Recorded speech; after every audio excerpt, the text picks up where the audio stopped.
Solamente tenemos que ver nuestras diapositivas y concertar si lo que habíamos aprendido en la anterior clase es cierto o no. Muy bien. Esto ya habíamos revisado. Ya sabemos cuáles son los mecanismos que van a desencadenar el proceso inflamatorio. Letras Arial 4.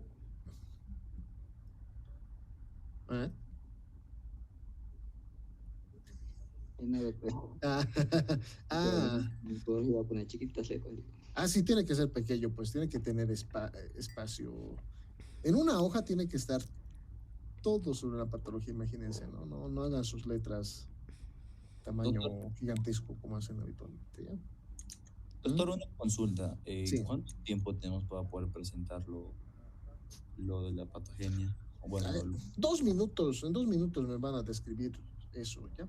No, es que no les voy a dar tiempo para pensar, por si acaso. Eso también no les he dicho, ¿no?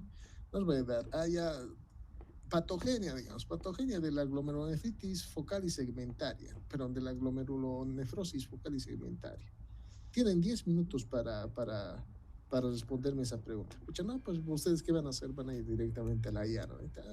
Describirme todo eso y me van a describir. No, el asunto es que va a ser ahí al instante, ¿ya? Pregunta, respuesta. ¿Está en su esquema o no está en su esquema? Van a tener 2 minutitos para responder. No tienen tiempo para pensar. Si no me responden así inmediatamente, pues fueron. Muy bien.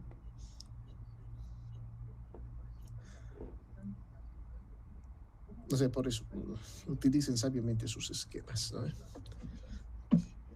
Si quieren pueden colocarme información adicional, no sé, pueden tener sus hojas de investigación, sus artículos ahí a mano de donde han sacado, o la parte del libro que están revisando. No me hago lío, ¿no? Porque sé que lo van a hacer, o sea, les doy la oportunidad a todos.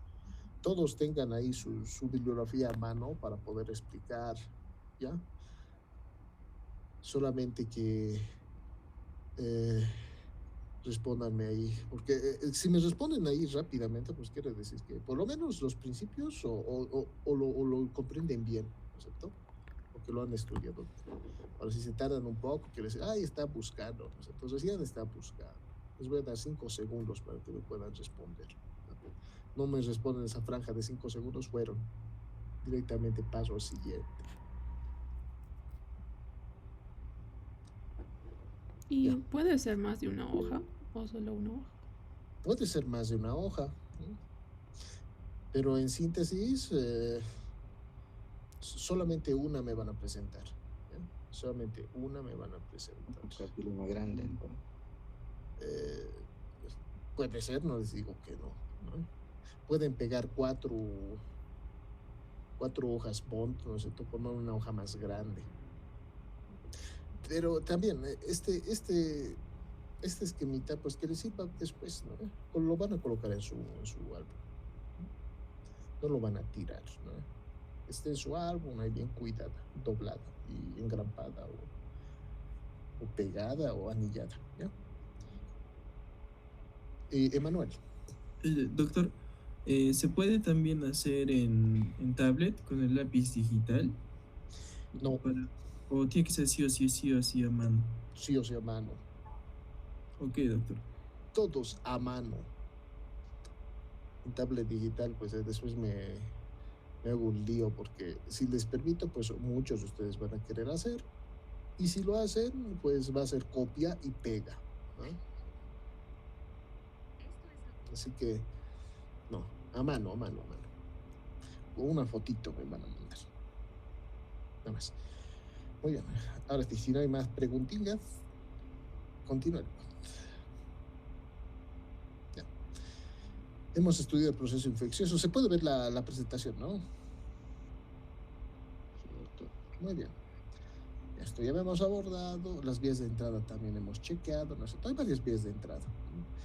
Sitio donde se pueda desencadenar la colonización o que tengamos. A ver, Joel. Doctor, no se ve, doctor. No, se ve solo que donde está la pantalla del Meet, no se ve la pizarra. Ya. Comprendo. Déjenme un segundito.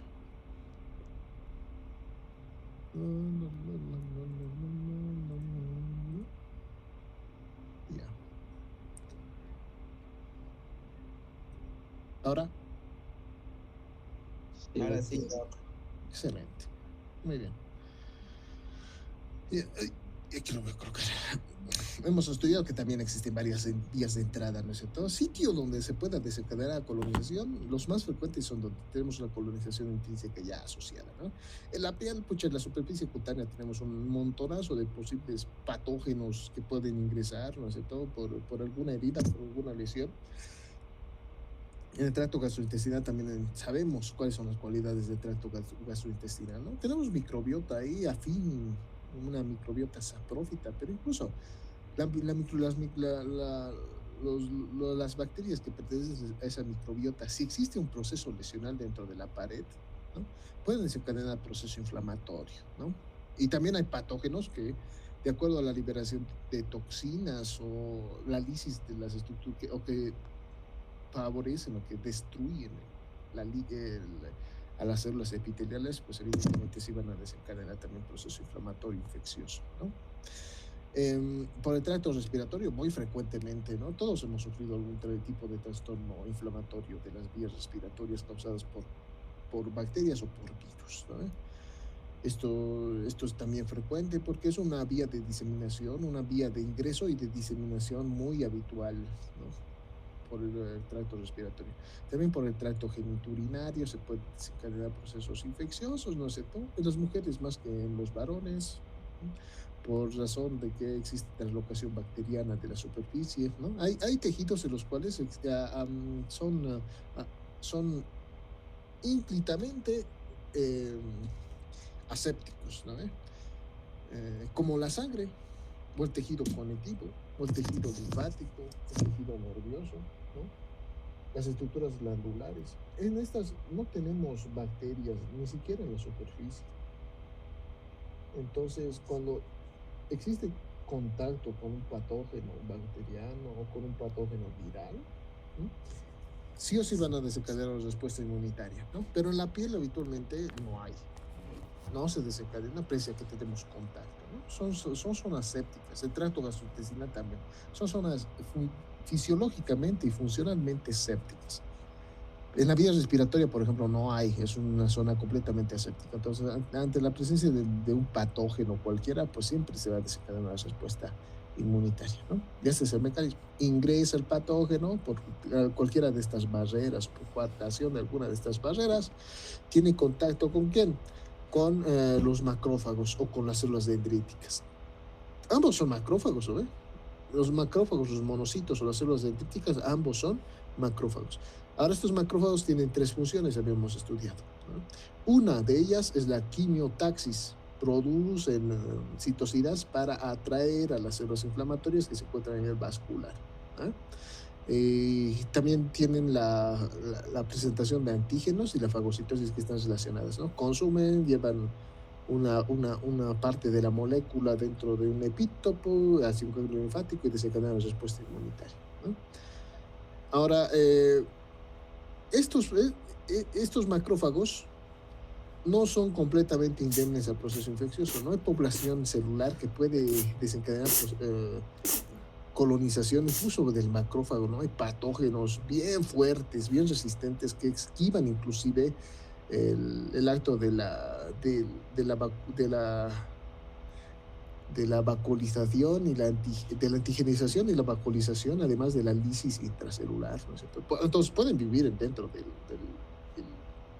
del macrófago, ¿no? Aquí estamos viendo una célula estrelladita, ¿no? Por ejemplo, el virus de la varicela zoster, pues desarrolló dentro de esta célula, ¿no?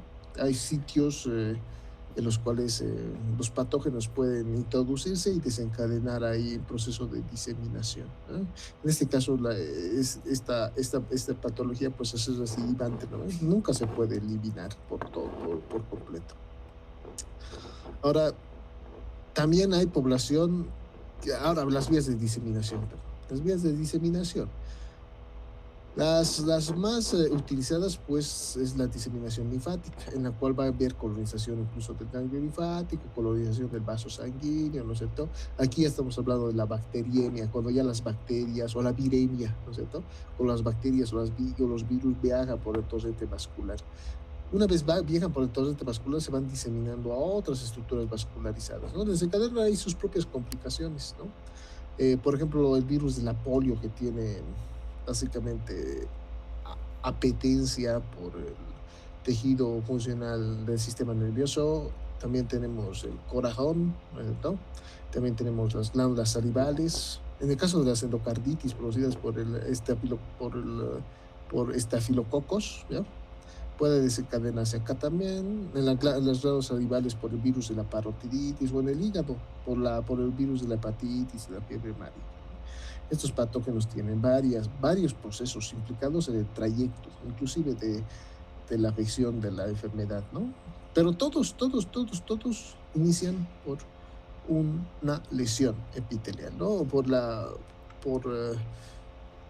haber roto una de las barreras, ¿no? Y a partir de ahí, pues, inicia muchos ciclos patológicos, ¿no? Aquí tenemos varias defensas y patógenos que las coartan, ¿no? Tenemos desde la piel. Ahora, en la piel pues pueden haber varios defectos mecánicos, la utilización de agujas hipodérmicas, por eso se utilizan agujas nuevas siempre que se hacen las inyecciones o tomas de muestra, ¿no es cierto? Se tienen que tomar medidas antisépticas, asépticas y antisépticas, ¿no? Tienen que ser siempre agujas completamente antisépticas, que no han tenido contacto con ningún paciente adicionalmente, ni con ninguna superficie, ¿no? Tienen que tomar medidas siempre abocadas a esto, ¿no?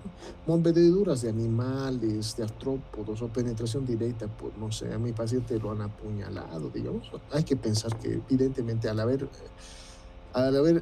habido contacto de la superficie, de los patógenos de superficie con el medio interno, pues tiene riesgo mi paciente de desarrollar un proceso infeccioso, ¿no?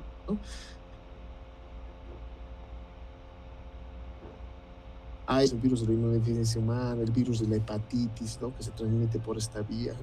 Esto habitualmente se encuentra en pacientes que tienen adicciones, ¿no? Que tienen adicción a drogas, y las drogas se administran pues por vía parenteral, ¿no?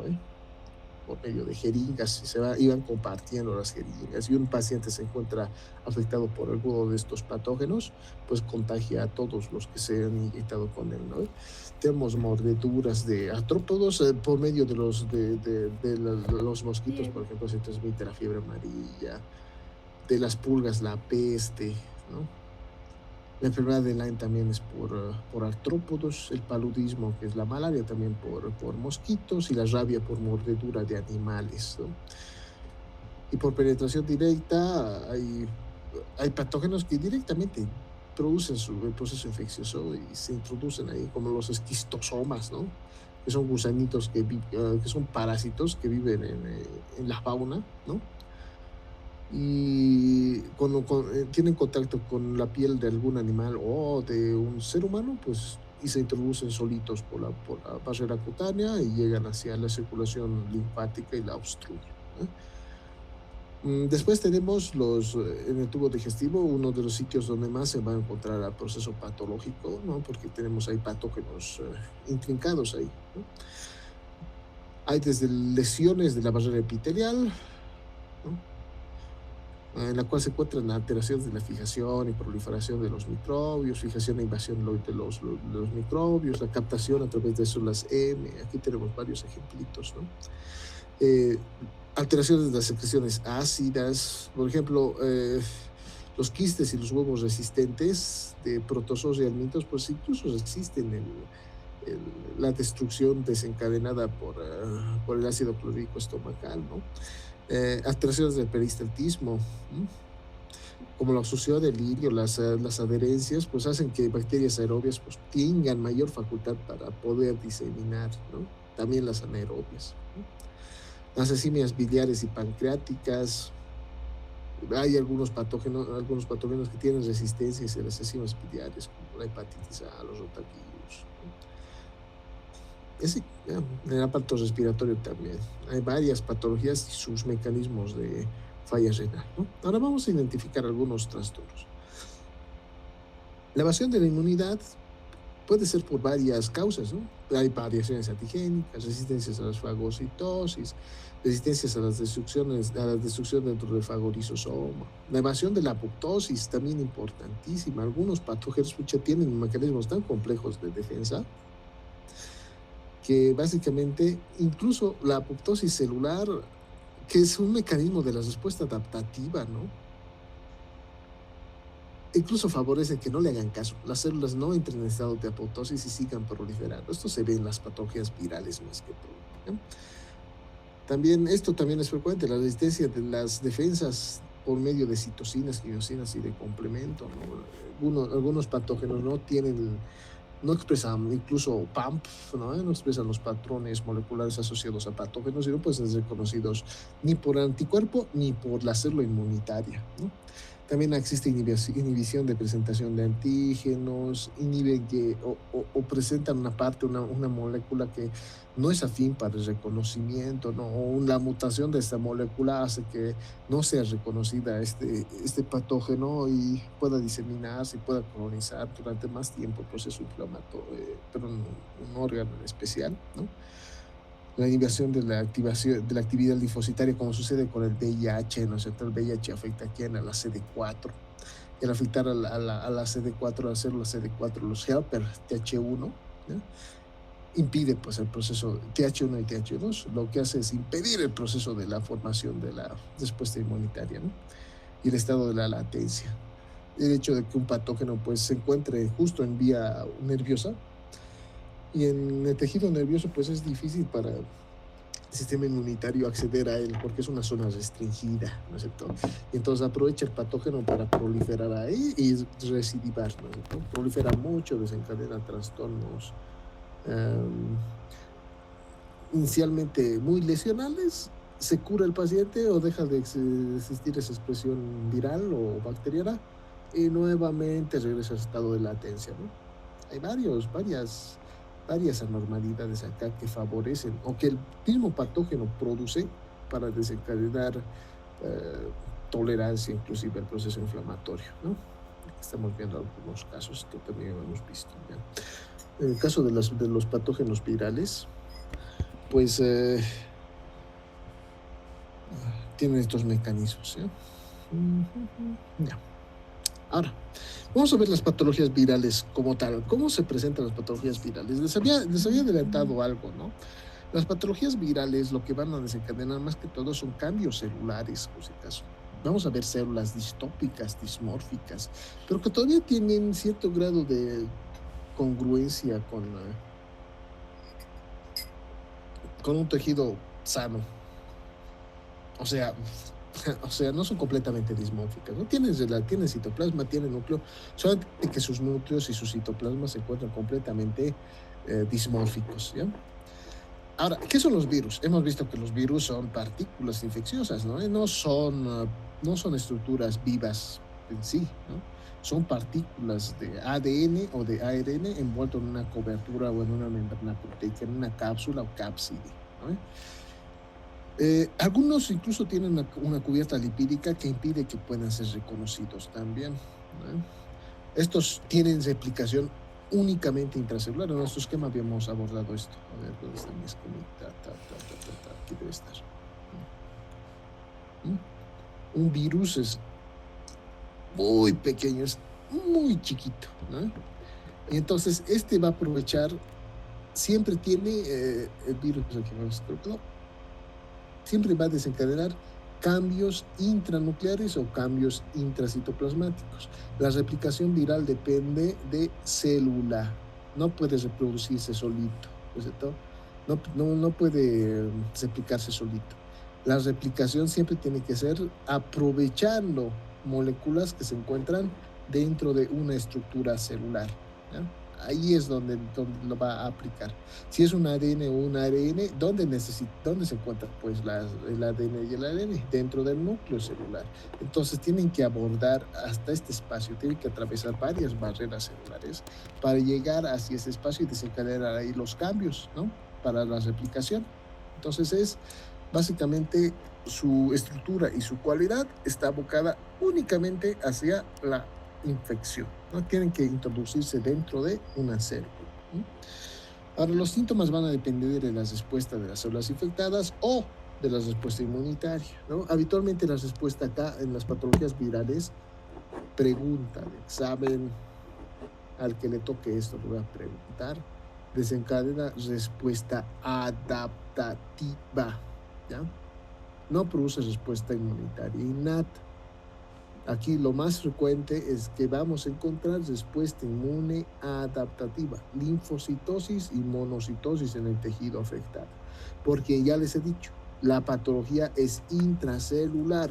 Los neutrófilos desencadenan respuesta inespecífica, ¿eh? En los virus no necesitamos respuesta inespecífica, necesitamos respuesta específica para células contagiadas. Entonces lo más frecuente que vamos a encontrar acá es un proceso adaptativo. Muy bien.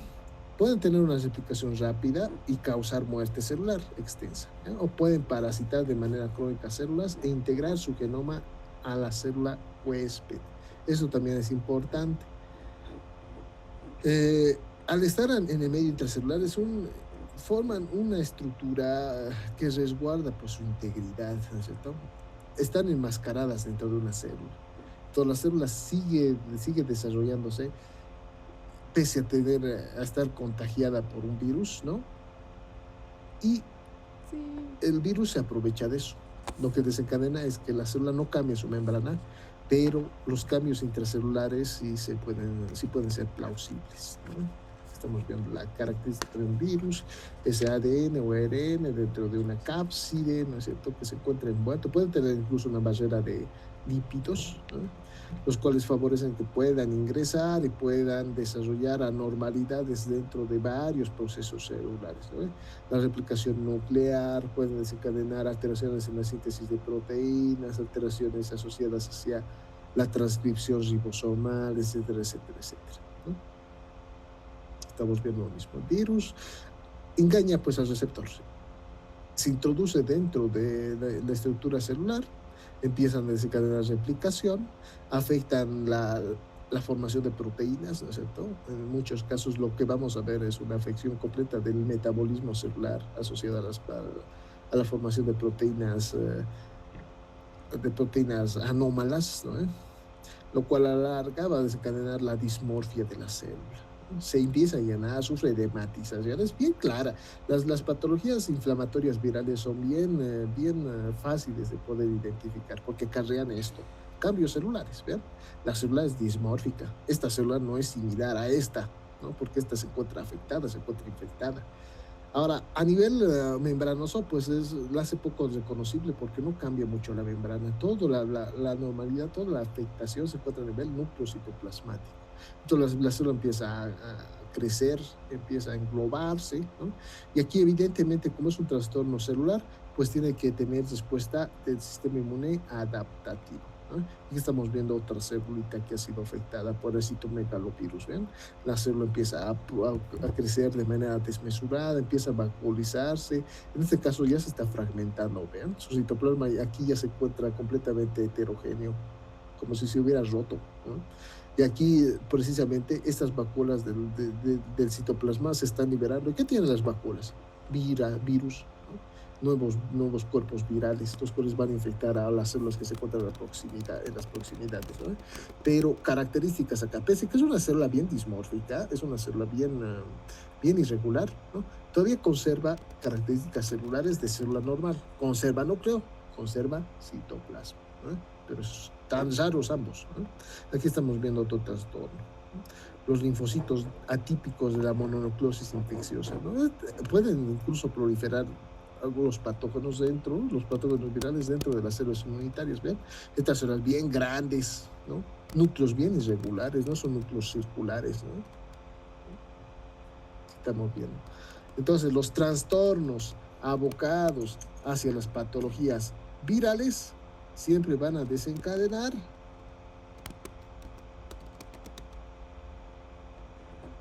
cambios de la morfología celular.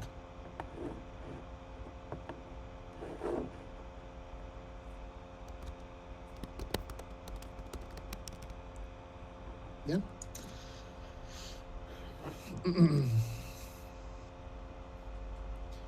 Vean, aquí estamos viendo esta imagen que nos está mostrando la presencia de una infección causada por el virus del papiloma humano. Así se ven las células normalmente, los queratinocitos de la mucosa vaginal. Así son. ¿Ya? Son células de relación 1-50, ¿no? 1 a 5% corresponde al núcleo. Y el 50%, perdón, el 50 veces esto es el volumen celular, ¿no es cierto? El volumen nuclear es bien pequeño, ¿eh? Y el volumen citoplasmático es bien voluminoso. Así es un queratinocito normal. ¿Vean? Esos son queratinocitos normales. Ahora hay algunas células acá en este Papa Nicolau que han salido anómalas. Vean estas, los núcleos bien grandes, el citoplasma irregular, no es homogéneo como acá, es irregular, ¿no? Eso quiere decir que existen cambios intranucleares e intracitoplasmáticos producidas por patógenos virales. Vean estas células, son bien dismórficas, pero todavía conservan estas dos estructuras, ¿no? Conservan núcleo, conservan citoplasma, solamente que son dismórficos. Característica, patología viral. Cuando vemos esto, no hablamos de una patología infecciosa, bacteriana, parasitaria, priónica, etcétera, etcétera, ¿no? Son características de la patología viral. ¿Vean? Aquí estamos viendo más trastornos, ¿no? Vean estos núcleos, un núcleo fragmentado dentro de estas células inmunitarias. ¿Vean? Así se ve las patologías virales. ¿Vean? Así se nota. Aquí nuevamente, las células dismórficas, completamente dismórficas. Vean los núcleos que tienen acá, en esta laminita. También es de Papa Nicolau. ¿Vean? Estas son completamente dismórficas, completamente cambiadas. Tienen núcleos, tienen citoplasma, sí, pero son completamente alteradas. Aquí estamos viendo otra, también asociada al virus del papiloma humano, pero dentro de la mucosa cervical, ¿bien? El cervix uterino. Aquí estamos viendo el epitelio normal, ¿sí? El epitelio normal, pero tiene atipia basal, vean, aquí las células bien atípicas en la zona basal. Y en el lado derecho, aquí ya no se puede reconocer, pues son características también la presencia de alteraciones asociadas a la displasia. La displasia la vamos a ver en la siguiente clase, sin embargo, ¿no? Esto es una lesión pretumoral, ¿no? La displasia cervical. Esto va a desencadenar la neoplasia intracervical. Aquí estamos viendo más patógenos virales, vean. Unas células gigantes del sarampión. Esto era un macrófago, ¿ya? Esto era un macrófago, pucha, pero lo ha hecho cambiar, ¿no? El proceso viral ha infectado y ha desencadenado cambios intracitoplasmáticos. Y aquí estamos viendo estas células, vean, pucha, qué dismórficas, son neuronas, ¿no? Las neuronitas deberían tener así un núcleo central rodeadas por axón, ¿no? Pero aquí en el virus Zika afectan la morfología citoplasmática y nuclear. ¿Vean? A ver, una forma de poder reconocerlas, ya no se van a reír, pero ya es como ver... han visto películas de zombies, ¿no? Son bien populares, yo creo que todos han visto. Sí, doctor. Ahora, los zombies, a pesar de que son como nosotros, pues ya tienen otras características, ¿no? Imagínense los zombies de Resident Evil, ¿no? O los que han jugado el Left 4 Dead, ¿no? Hay varios tipos de zombies, ¿no? Zombies grandes, zombies pequeños, así son. Entonces, a pesar de que son personas, entre comillas, ¿no? Estos zombies ya no son como personas, pues. Tienen piernas, tienen brazos, tienen cabeza, tienen torso, ¿no es cierto? Pero ya no son así, ¿ven?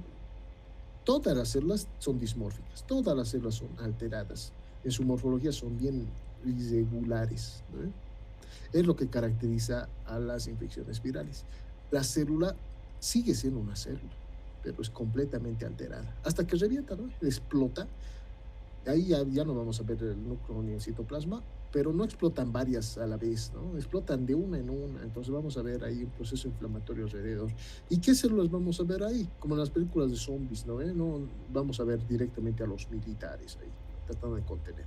Vamos a ver a las células del proceso adaptativo, después células de respuesta específica, que van a tratar de matar a las células infectadas, ¿no? Como en un apocalipsis zombie, ¿no? Ahí llega el ejército, empieza a desencadenar sitios de conglomeración donde están todos los zombies. Entonces, a las células infectadas es a las que van a matar, ¿no? Van a promover apoptosis celular. Aquí es lo que vamos a ver precisamente. ¿Vean? En el virus de la varicela, vean, por ejemplo. Vemos una lesión que afecta a la celularidad y desencadena la presencia de vacuolas, ¿no? de vesículas intraepiteliales. Esto eventualmente se va a regularizar. Y aquí estamos viendo que se desencadena por el virus de la varicela zoster, ¿no?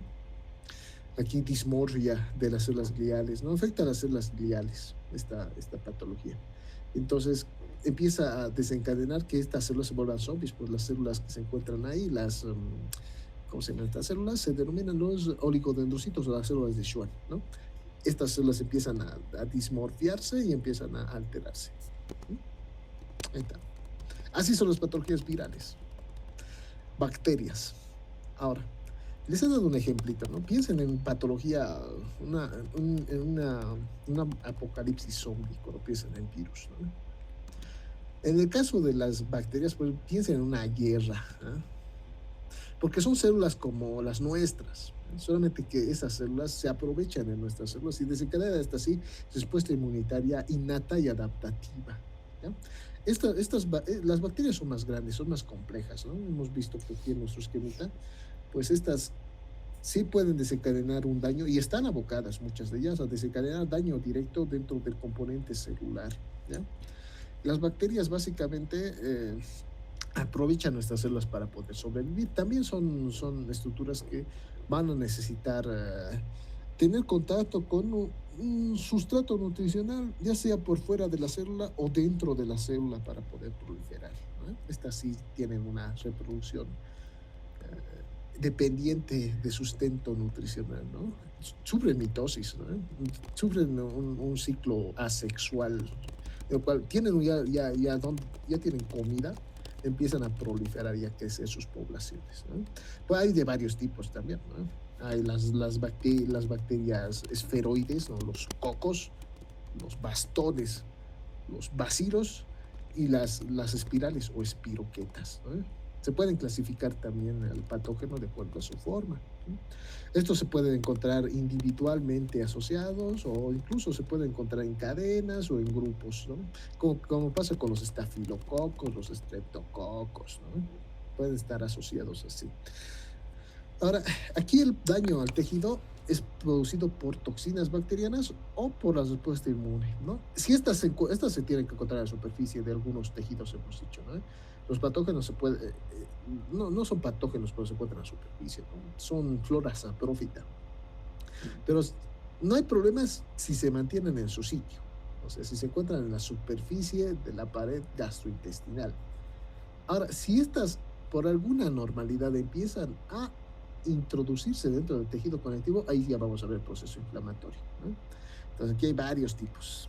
Producen infecciones supurativas, granulomatosis, empiezan a producir reacciones citopáticas citoproliferativas, necrosis tisular, inflamaciones crónicas con la presencia de granulomas y cicatrización, o pueden desencadenar ninguna reacción, ¿no? Esto la han llevado ampliamente durante el semestre de microbiología, así que no les voy a molestar tanto, ¿ya? Pero sepan que hay patógenos asociados a trastornos dentro del desarrollo de esta respuesta patogénica, ¿no? Aquí vean, la respuesta es más que todo como si fuera una guerra, ¿no? Vemos acá el desarrollo de células inmunitarias alrededor, vean la presencia de fibrosis, la presencia de cicatrización, vemos la presencia de infiltrado linfoplasmocítico, vean, las células inmunitarias están atacando a estas células, ¿no es cierto?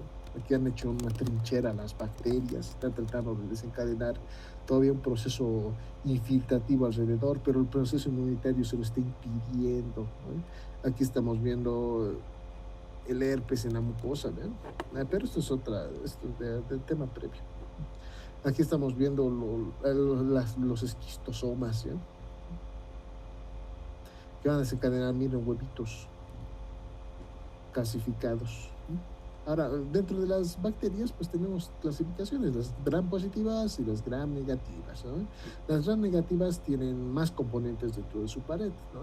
Las gram positivas son más simples, ¿no? Tienen peptidoglicanos, pero las gram negativas pueden tener una membrana externa y una membrana formada por otras moléculas, ¿no? Dependiendo del patógeno. Que estamos viendo la diferencia. Las gram positivas, que en la tinción gram se van a ver expresadas como de esta tinción lila, y las gram negativas, que van a ser estas rosadas, ¿no? En este caso, todos estos son bacilos, son bastoncitos. Aquí hay bacilos gram positivos y gram negativos. Ahora, depende del sitio de la diseminación también. La clínica depende mucho de eso, ¿no? Pueden desencadenar shock tóxico, infecciones respiratorias y la presencia de inflamación en el tejido en el cual se encuentran, osteomielitis, puede desencadenar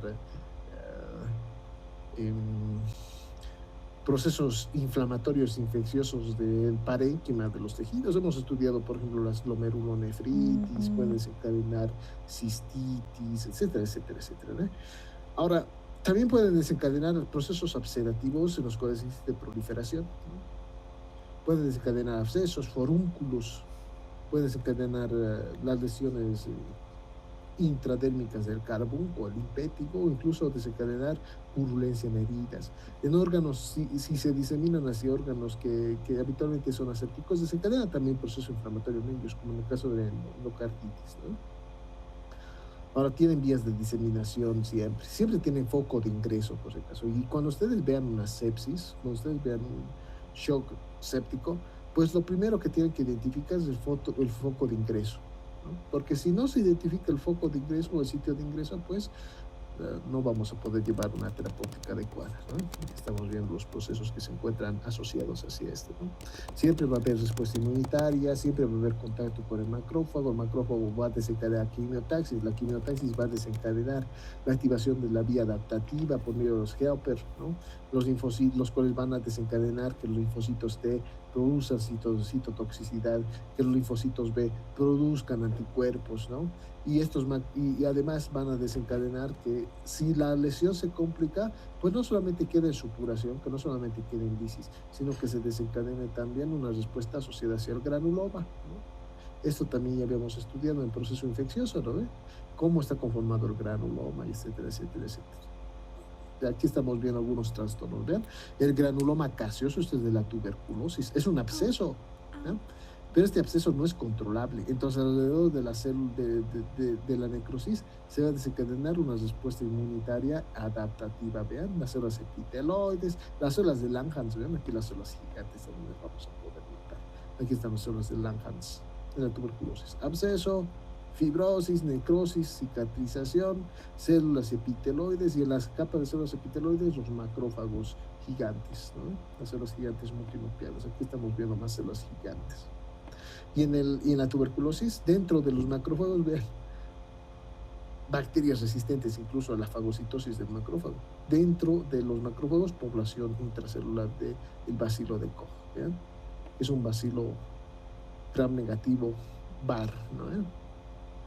Es otro tipo de patógeno y tiene su propia atención, la de bacillus ácido alcohol resistente. Se tiñe con Ciel-Nielsen. Aquí estamos viendo más de estos patógenos, ¿eh?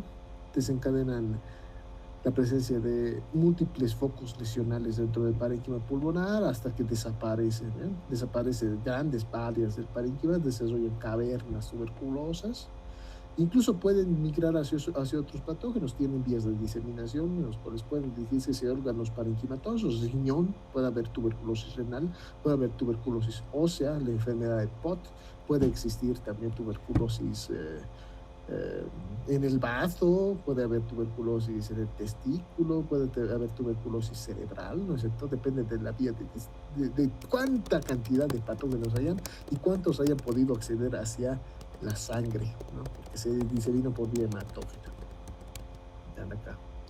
Varias lesiones, son responsables de varias lesiones, desde procesos ulcerativos a procesos inflamatorios hasta procesos granulomatosos cavitarios, ¿no? Pueden diseminarse también. Es más, ¿cómo les puedo decir? Es más dismórfico acá. Acá no hay, o sea, en el anterior, en las virales, había todavía congruencia de las células, ¿no? Estaban infectadas y raras, ¿no? Estaban feas. Pero en las bacterias es destrucción de uno o del otro, de nuestro tejido o de las bacterias, o sea, guerra de verdad, ¿no? Una guerra estamos viendo acá. Resultados de la guerra, ¿ve? Pérdida del tejido, ¿no? Cuando hay una guerra, pues las ciudades se destruyen, ¿no? Aquí estamos viendo la destrucción de varias zonas del territorio parenquimatoso pulmonar. Aquí la destrucción del endocardio, aquí se desencadena una colonización bacteriana superficial. Sin embargo, se pierde pues la citoestructura del tabique cardíaco, de la estructura vascular. Miren el absceso acá, todo destruido, todo destrozado por la respuesta inmunitaria y por el patógeno. La respuesta inmunitaria innata también les he dicho que no es buena. La respuesta inmunitaria innata es inespecífica, ataca todo lo que se encuentra ahí. Es como una bomba, como si hubiera caído una bomba en una ciudad, ¿no? Eso estamos viendo acá. Aquí estamos viendo los bacilos acumulados dentro de las células bronquiales, ¿vean? En la tuberculosis se ve esto. Y estas celulitas se están tratando de contener, rompen esta barrera, pues ya vamos a ver ya la colonización dentro del estroma y la presencia de estas lesiones, ¿no? Estamos viendo las pseudomonas que producen masas de organismos que van a formar masas perivasculares, ¿no? La afección de las pseudomonas habitualmente es diseminada intravascular por esta razón, porque tienen apetencia por el tejido perivascular, ¿no? Y aquí estamos viendo la nocardia en esputo, no sé si se ven. Aquí los bacilos peleando, vean aquí una guerra, cuerpo a cuerpo están peleando acá. Los bacilos versus las células inmunitarias. Así se ve. Una guerra por completo, ¿no? Los hongos. Los hongos son organismos eucariotas. Sí tienen núcleo, tienen mitocondrias, tienen cuerpo, son células más complejas, ¿no? Incluso son agrupaciones celulares. Estos pueden existir de manera unicelular, como las levaduras o con filamentos en el moho, ¿ya? La forma puede cambiar dependiendo de la temperatura. Algunos, de hecho, son incluso dimórficos, ¿ya? Y son asociados más que todo a patologías oportunistas, ¿ya? El paciente, para desarrollar micosis, en especial micosis sistémica, tiene que tener anegada o muy afectada la respuesta inmunitaria, porque los hongos son de crecimiento lento, ¿eh? Son complejos, ¿sí? Pero son de crecimiento muy lento, entonces el sistema inmunitario tiene tiempo para poder responder hacia una infección micótica.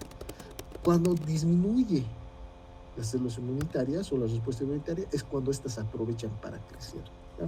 Proliferan igual lentamente, pero una vez que se han instaurado es muy complicado tratarlas, ¿ya? Son muy resistentes. Como son más complejas, pues no requieren incluso del medio intracelular para poder sobrevivir. Sobreviven solas, ¿ya? Por sus propios mecanismos metabólicos. Vean aquí lo que se ha desencadenado acá. Aquí estamos viendo la cándida, un patógeno superficial que habitualmente no se debería encontrar acá. El paciente tiene que tener una enfermedad de base, ¿no? Tiene que tener una insuficiencia hepática, insuficiencia renal, pueden tener diabetes, pueden tener trastornos hipertensivos, pueden estar con tratamiento con corticoides para enfermedades autoinmunitarias, ¿no? O, lo más frecuente, el VIH, ¿no? El VIH que produce depresión de la función inmunitaria. Entonces esto vamos a ver acá. la presencia de estos patógenos proliferando lentamente, pero sin tener respuesta inmunitaria que las pueda contrarrestar. Vamos a ver la presencia de estas hifas, ¿no? Dentro de esta lesión, que básicamente forman levaduras, ¿no? Que van creciendo en la superficie y posteriormente van aprovechando el sustrato del tejido estromatoso, ¿no? Sobrepasan al epitelio y como ya no hay respuesta inmunitaria, pues pueden llegar a incidir, a invadir el tejido del estroma, el músculo, ¿no? Y ahí por completo se desaparece la continuidad del tejido, ¿no? Ya no hay respuesta. Aquí estamos viendo otros patógenos, hongos, ¿no? Otros patógenos micóticos. Como estamos viendo aquí con esta tinción de muxicarmín, esta lesión micótica cerebral, vean. La aspergillus pulmonar, vean cómo va afectando. Son patógenos más especiales, ¿no? Que viven con el parénquima alrededor. Inicialmente no lo afectan, ¿no? Pero cuando ya es demasiada la cantidad del patógeno, pues tienen que desencadenar y desarrollan lisis del tejido, ¿no? Reemplazo del tejido. Lo van comiendo desde afuera, ¿no? Es como una población extrínseca de patógenos, ¿no? Que producen muchos cambios. Estos cambios son los más complejos. Es decir, producen respuesta intracelular, producen cambios intracelulares, se aprovechan de las células como si fueran patógenos parasitarios, ¿no? Pero también lo dejan indemne, ¿no? O le privan de su soporte vascular, son completamente oportunistas, ¿no? Los parásitos son más grandes, ¿no? Son más complejos inclusive que los hongos, ¿no? Son organismos eucariotas, pueden ser estos multicelulares, pueden haber protozarios, los gusanos, pueden ser visibles a simple vista, como los ascaris, los platelmintos, los nematodos, ¿no? También hay artrópodos que pueden desencadenar también una reacción de codependencia, ¿no? Habrán visto alguna vez la miasis, o si no, la van a ver el siguiente semestre, ¿no? Las miasis por larvas de mosca, etcétera, etcétera, etcétera, ¿no? Estos tienen una relación dentro del humano porque su ciclo evolutivo en muchos casos sucede dentro del organismo humano, ¿ya? Desde los huevos, las larvas, hasta las formas adultas, pueden transcurrir su desarrollo dentro del humano y desencadenar múltiples tipos de trastornos, ¿no? Hay de varias localizaciones, ¿no? Como la entamoeba histolítica que afecta el tejido del tubo digestivo, ¿no? Produce hemorragia digestiva, ¿no? Después tenemos otros patógenos que producen colitis, diarrea, etcétera, etcétera. El sistema nervioso que produce meningoencefalitis, en la sangre el paludismo, a nivel intracelular, en especial en ganglios motores, ¿no? La enfermedad de Chagas, el calazar por la leishmania donovani, la leishmaniasis cutánea por la leishmania, etcétera, etcétera, etcétera, ¿no? Aquí el patógeno pues desencadena una respuesta inmunitaria con un ciclo evolutivo bien específico, ¿no? Puede desencadenarse su diferenciación dentro del organismo, como sucede acá con la malaria, ¿no? Pasa el patógeno parasitario por el torrente vascular, tiene forma de merozoitos, viajan, se encuentran dentro del eritrocito, los esquizontes, hasta que se rompe el eritrocito y desaparece, ¿no? Ya los priones básicamente lo que van a desencadenar son patologías asociadas a vesiculización, ¿ya? Son proteínas estas. Habíamos quedado que son mucho más simples que incluso los virus, ¿no? Estas proteínas lo que desencadenan son anormalidades dentro del plegamiento proteínico, y entonces todas las patologías que vamos a encontrar asociadas hacia los priones producen vacuolización y espongiosis, ¿ya? En especial a nivel cerebral, ¿ya? Es donde más van a desencadenar estos trastornos, porque en el resto de las células pues se controla rápido, pero en el cerebral es imposible de controlar porque son los que ya no tienen replicación, o sea, todavía no se van a reproducir. Entonces ahí se vuelven esencialmente mucho más lesionadoras, ¿no? Estas producen encefalopatía crónica incurable, y completamente letal, ¿no? Ya. Habitualmente la partícula infecciosa todavía se mantiene en boga, ¿no? No se sabe muy bien cuáles son los patógenos y solamente tenemos la serología para identificar posibles o establecer sospecha de la presencia de la espongiosis, ¿no? Hay varias patologías, la Creutzfeldt-Jakob, el Curie, ¿no? El insomnio juvenil, hay varias patologías asociadas hacia las priones, ¿no? Aquí estamos viendo otros trastornos parasitarios, ¿no? Aquí estamos viendo el plasmodio, la leishmania dentro del macrófago, vean, son células dentro de la célula, ¿no es cierto? Aprovechan sustrato nutricional para poder sobrevivir. En algunos casos cambian el tejido, en otros casos no, ¿no? Aquí estamos viendo el toxoplasma gondii causado por la toxoplasmosis que va a afectar el sistema nervioso. Aquí estamos viendo un estrongiloides, vean, que se encuentra dentro del tejido, un gusano dentro del tejido, ¿no? Que puede desencadenar lisis del parénquima, como estamos viendo aquí, con respuesta inmunitaria innata y adaptativa. Aquí estamos viendo un cisticer conquistado en la piel también, ¿no?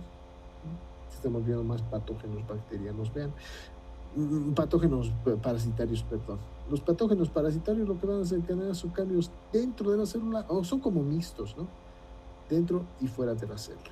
Aquí estamos viendo las tinciones, ¿no? Para los patógenos en específico. Listo. Eso es todo. No les he dicho que era un tema cortito, ¿no? Solamente nos faltaba eso. Es como un resumen de lo que hemos llevado ampliamente en infecciones. Muy bien. ¿Alguien tuviese alguna preguntita? Mañana, el día de mañana, lo que vamos a llevar es la primera parte de neoplasias. Este tema va a ser para hito 5. ¿No? Hito 5 vamos a hablar de plasias en específico, pero también vamos a... O sea, en el caso de la evaluación de hito 5 va a ser de todo, ¿no? Pero con énfasis en neoplasias. Ya, ese es el último tema. Ya. Nos hemos puesto al día más bien. ¿Alguien tiene alguna pregunta? Muy bien. Entonces, si nadie tiene preguntas, pues nos vemos el día de mañana, ¿ya? Esta tarde les voy a mandar los mapas, pero los temas para que revisen sus esquemas para su evaluación. Muy bien, muchachos. Muchas gracias. Chao, doctor, se cuida. Igualmente, nos vemos. Nos vemos. Ah, y doctor, ¿puede enviar las diapositivas de sus temas? Vaya.